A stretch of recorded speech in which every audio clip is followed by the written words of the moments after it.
ვატიკანში წმინდა პეტრეს მოედანზე რომის პაპ ლეო მე-14-ის ინაუგურაცია გაიმართა. ცერემონიას მორწმუნეებთან ერთად მსოფლიოს ლიდერებიც დაესწრნენ, მათ შორის საქართველოს პრეზიდენტი მიხეილ ყაველაშვილი. ქადაგებისას პაპმა მრევლს ერთიანობისაკენ მოუწოდა. ქეთევან ქარდავა მუშაობს ვატიკანში და ის ახლა პირდაპირ ეთერში გვერდდება.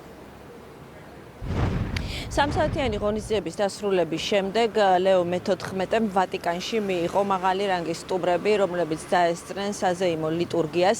საქართველოს პრეზიდენტი შეხვდა ლეო მე-14-ს, მიესალმა და მიულოცა აღსაყდრება და იმედი გამოთქვა, რომ საქართველოსა და საყდარს შორის ურთიერთობები კიდევ უფრო მეტად გამყარდება და გამოიყენება ყველა რესურსი იმისათვის, რომ მჭიდრო იყოს კავშირები, რაც სჭირდება ვატიკანს და სჭირდება საქართველოს ურთიერთდახმარება და გვერდში დგომა, როგორც ჩვენთვის არის ცნობილი, ხვალ უკვე საქართველოს პრეზიდენტი მიხეილ ყაველაშვილი პირისპირ შეხვდება რომის ახალ პაპს ლეო მე-14-ს. საქართველოსა და ვატიკანს შორის ურთიერთობებზე ძალიან ბევრი დაიწერა და ითქვა, მათ შორის საპატრიარქოს მხრიდანაც განსაკუთრებულ წვლილზე მიუთითეს, რაც იყო დამსახურება ფრანცისკესი, რომელიც საქართველოში იმყოფებოდა 2016 წელს და ამის შემდეგ უკვე გადაწყდა, რომ სიკწეს კაპელაში მოეწვიათ სამების საკათედრო ტაძრის მგალობელთა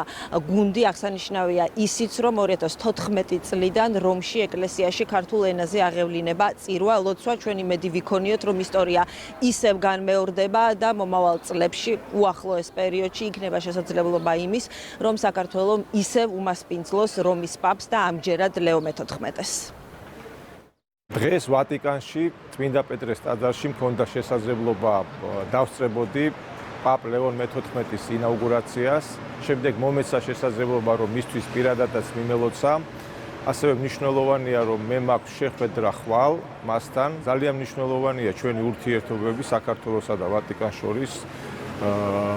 წინა პაპთან მიმართებაში ჩვენ გვქონდა ძალიან ნაყოფიერი ურთიერთობა და ვიმედოვნებთ, რომ მასთან ერთადაც ახალ პაპთან ერთად ჩვენ გვექნება შესაძლებლობა, რომ უფრო მეტად გავაღრმავოთ ჩვენი ურთიერთობები. შედგა ახალი პაპის ინაუგურაცია, მაღალი დონის სტუმრები ესწრებოდნენ ღონისძიებას სხვადასხვა ქვეყნებიდან და საქართველოს პრეზიდენტიც მონაწილეობდა ამ ღონისძიებაში დელეგაციასთან ერთად. ჩვენ გვქონდა შესაძლებლობა მივსალმებოდით ახალ პაპს, იმედს გამოთქვამთ, რომ ვატიკანთან ურთიერთობები ახალი პაპის პირობებშიც იქნება ისეთივე მჭიდრო და ახლო, რაც ჩვენთვის არის ძალიან მნიშვნელოვანი.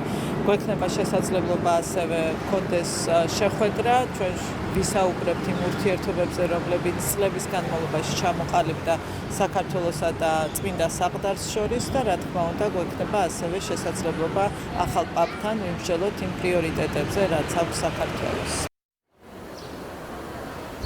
რომის პაპმა მიმართა მოსახლეობას იმ ადამიანებს, რომლებიც შეკრებილები იყვნენ წმინდა პეტრეს მოედანზე და წინასწარი მონაცემებით 250,000 ადამიანი დაესწრო აღსაყდრების საზეიმო ლიტურგიას. პაპის სიტყვის ძირითადი ნაწილი ეხებოდა მშვიდობას, ომის დასრულების აუცილებლობას, მიანმას, ღაზას სექტორს, უკრაინას და ასევე ისაუბრა რომის პაპმა ეკლესიის ერთიანობაზე და სიძლიერაზე, რწმენის სიმტკიცეზე და სიყვარულზე, რომელიც უნდა გავრცელდეს ეკლესიიდან. რაც შეეხება მსგავსებებს და განსხვავებებს, უკვე აღინიშნა ის, რომ ფრანცისკესგან განსხვავებით, რომელიც ცალკე აპარტამენტში ცხოვრობდა და მაშინ უარი თქვა მან, რომ გამოეყენებინა ვატიკანის სასახლე, ლეო მე-14 12 წლის შემდეგ იცხოვრებს არა ცალკე ბინაში, არამედ ვატიკანის სასახლეში, იმ ნაწილში, რაც იყო გათვალისწინებული რომის პაპისთვის, ასევე ბეჭედი ფრანცისკეს შემთხვევაში